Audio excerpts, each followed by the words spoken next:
Alright, you join me out here on my permission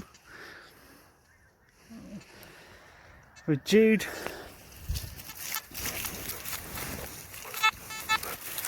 We've got just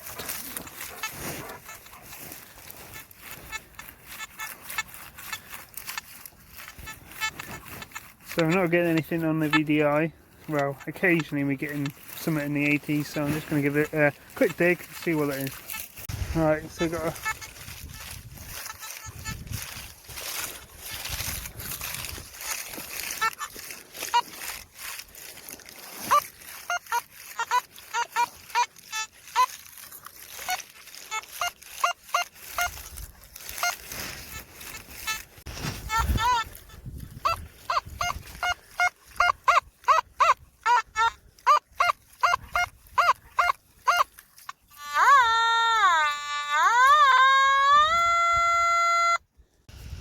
Right, so I've dug it out,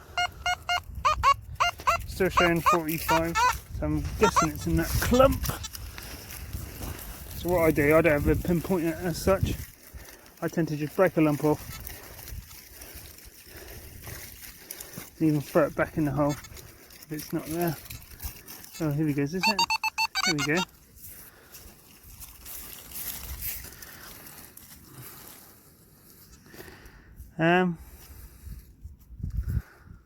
I'm not sure, looks coppery, looks like all tin, bent over.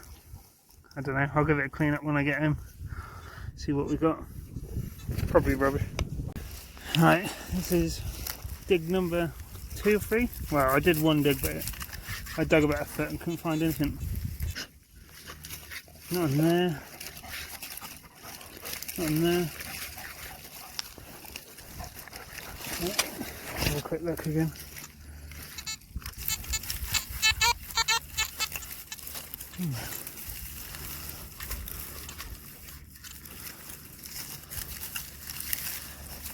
Is it falling out?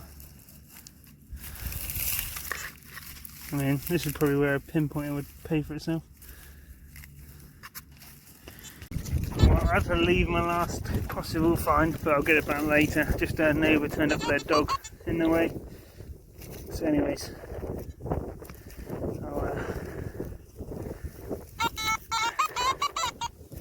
there's something in here. No.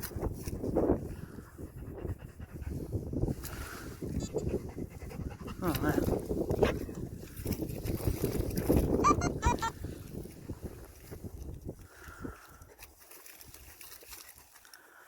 Oh.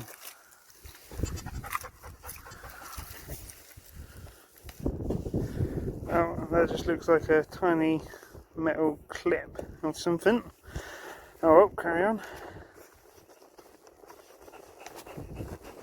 Okay, I just wanted to show you my tips on avoiding big iron, because sometimes big iron comes up really good, sometimes you just can't avoid it, but I just thought I'd show you what I sometimes do.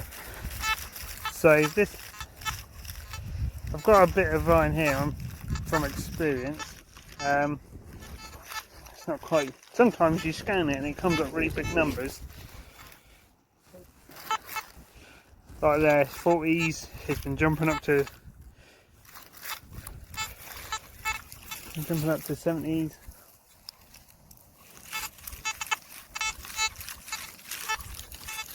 There you go, it goes gone to 96. Down to 70s, 80s, 60s. So it's coming out with good numbers, but then occasionally it just drops down to 4 or 5 or something along those lines. But one tip I use is I use the pinpointing function and I scan over it. So it's picking it up. So it's picking up over here.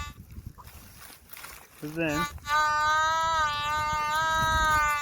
if you drag it across, you tend to sort of show it's quite a large item, and sometimes then if you move them around, you're still getting the odd low numbers, either 4, 20, you know, it's all over the place basically, but sometimes it sounds amazing.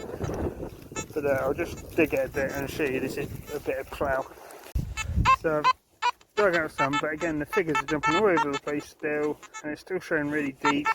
Now I can just about feel it with the end of my shovel and see it. There's some rusty metal down there, and this field is littered with bits of plough from the last 200 years. So, but the trouble is, it does show good numbers. It does sound great sometimes. It doesn't always behave the same, and also when they're bits of triangle or circle bits of metal, then it's hard to tell. But just experience, you sort of get the eye in, and if the numbers are dead stable or pretty stable, then you're normally it's something worth digging. If it's jumping all over the place, even though some of the numbers are great, or sometimes even it sounds great, perhaps, well, dig a few so you definitely know what you're dealing with. But sometimes when you're getting bits of plough 2 foot or more deeper underground, it's not worth digging that out.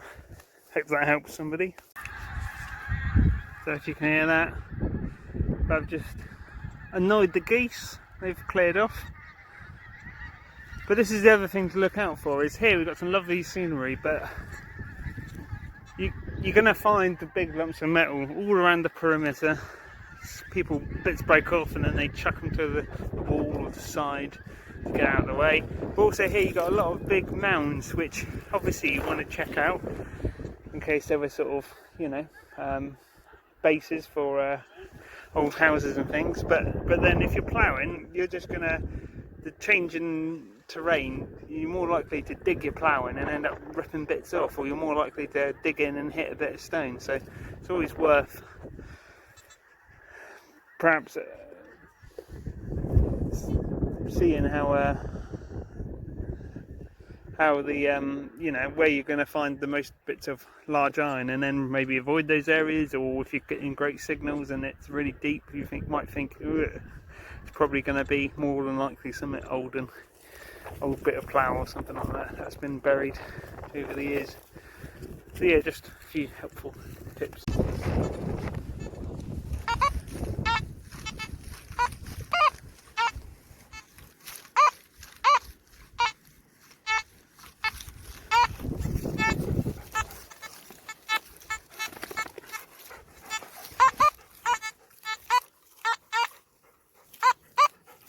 Right, I'm going to take a shovel out of this and see, the numbers are staying pretty consistent now. So I'm going to take a shovel out and see what we got. Right, so yeah, we've got 50s, 55, got some little lump here. I don't know, at this point in time. Oh, so it's in here somewhere. See if we can.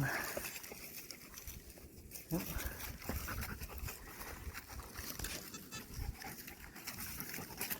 This is probably where a pinpointer really comes in handy. So, got something in the clump. Oh, it is. Well, not great by everyone else's standards, but hey, to me it looks like a button. So let me just put this down for a second. I'll leave you talking to Jude. What is it, Jude? So yeah, just a sort of a plain looking button to me. But anyways, we'll the light's getting low. The moon is out.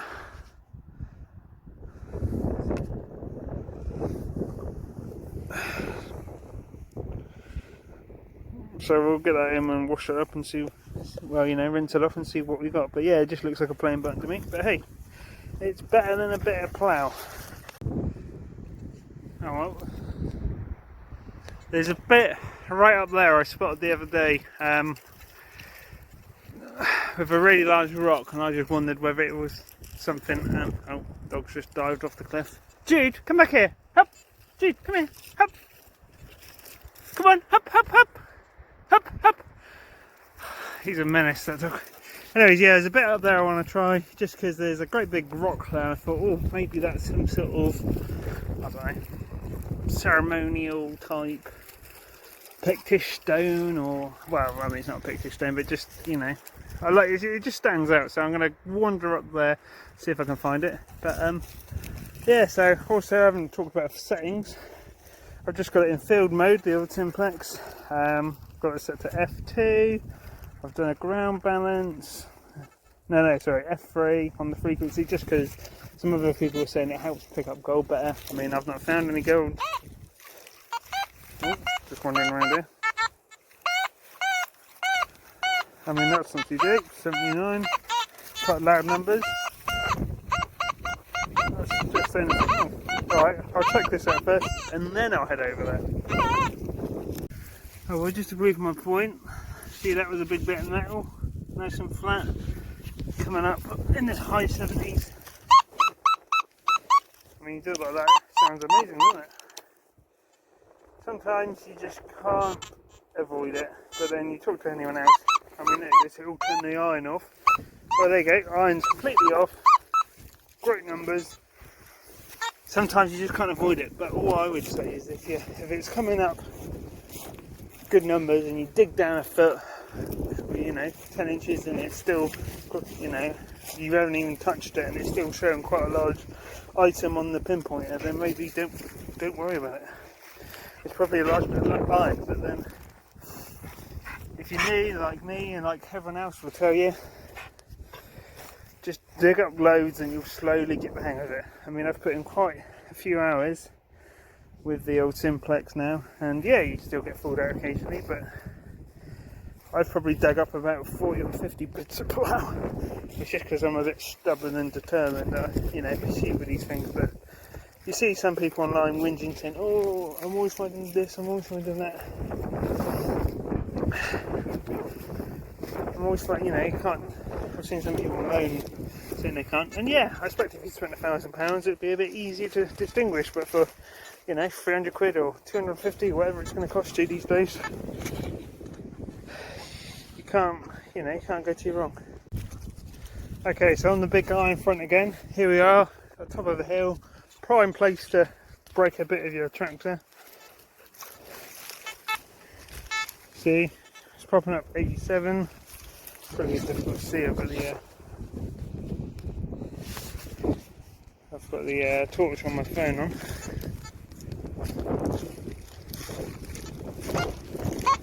See, now it's 20s, 40s, 30s, 50s. But this, to me, from my experience, is telling me this is just another lump of plough or something like that, because the numbers are jumping around, from 20 to 60 to 80. Making a good noise. It's saying it's not too deep. I bet you if I took a shovel out, it would, we still wouldn't hit it, and it'd still be showing good numbers. So this is a big lump of iron. See that 83. This, when it's all over the place, it can be bad. But I've found sometimes bits of brass or crunched up bits of sort of tin have also jumped around a bit, but they tend to stay a bit more stable than the really large lump of irons. So yeah, just practice makes perfect, but you'll get there in the end. Okay, so we'll go into the spot. Made it across another field. Moon's still up. Might have to turn my old thing into night stalker mode. But look. Oh, it settled down there. It was going a bit mental earlier, but look, 60s. So let's have a look. See what I can find. Oh, it's in here somewhere. I apologise for that naff filming. I just doing it off my phone. I thought maybe I'll just do a few videos just to see if I can help anybody. Okay. Oh, here we go.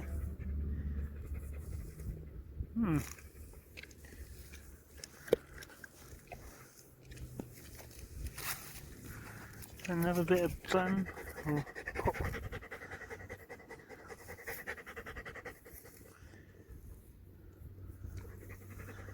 Oh, it's got a hole right through it. Don't know if you can see that. Bit of mud. Nah,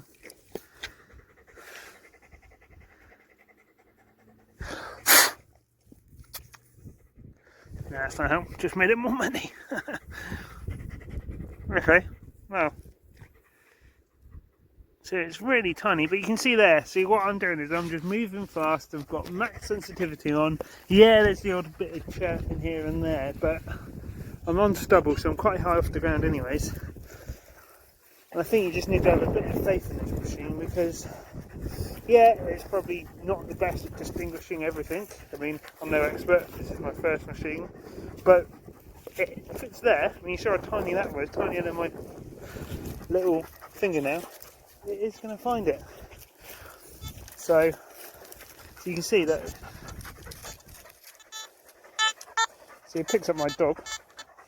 Labradors, what do they scan in at? Oh, they scan in at 91 Labradors. So, I mean, people tell me Louders in the 40s or 50s, but Labradors 91.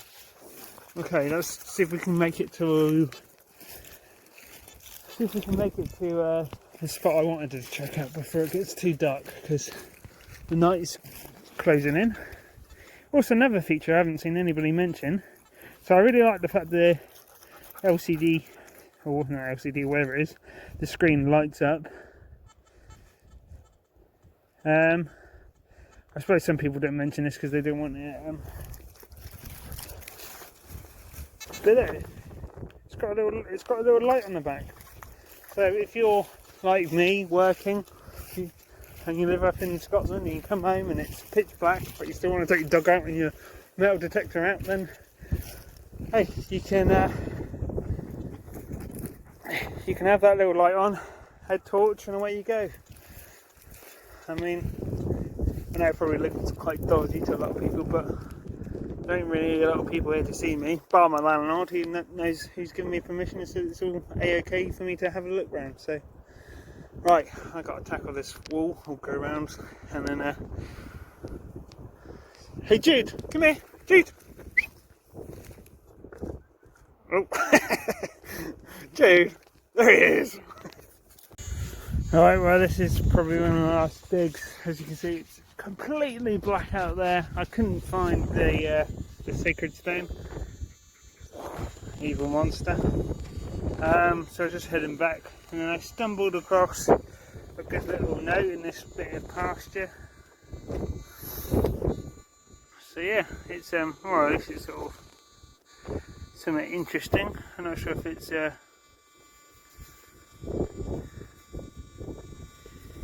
looks like it was maybe pressed into something, so I don't know. Is that a bit of an old tractor? What do you reckon? It's got a bit of shape to it, or it's broke there, or is it just like a little... I don't think it's a buckle, but hey, someone out there might know a bit better than me. So anyways, yeah, I'm going to head back now. I am cold and it is horrible. Also a bit spooky. I'm glad I got my attack dog with me.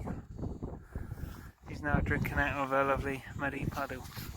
Right, if you'd like to see any more videos or any tips on the Simplex and what I've learned so far, I'm certainly no expert, but I'm just trying to get out there, you know, as many evenings and mornings as I can around normal life to try and get the best out of this machine. And hopefully come summertime, when it doesn't get dark at all up here in the North Pickland, we will be able to do some late night digs, but in pretty much daylight. So anyways, let me know how you thought this all went, and that'd be great. Thanks, bye.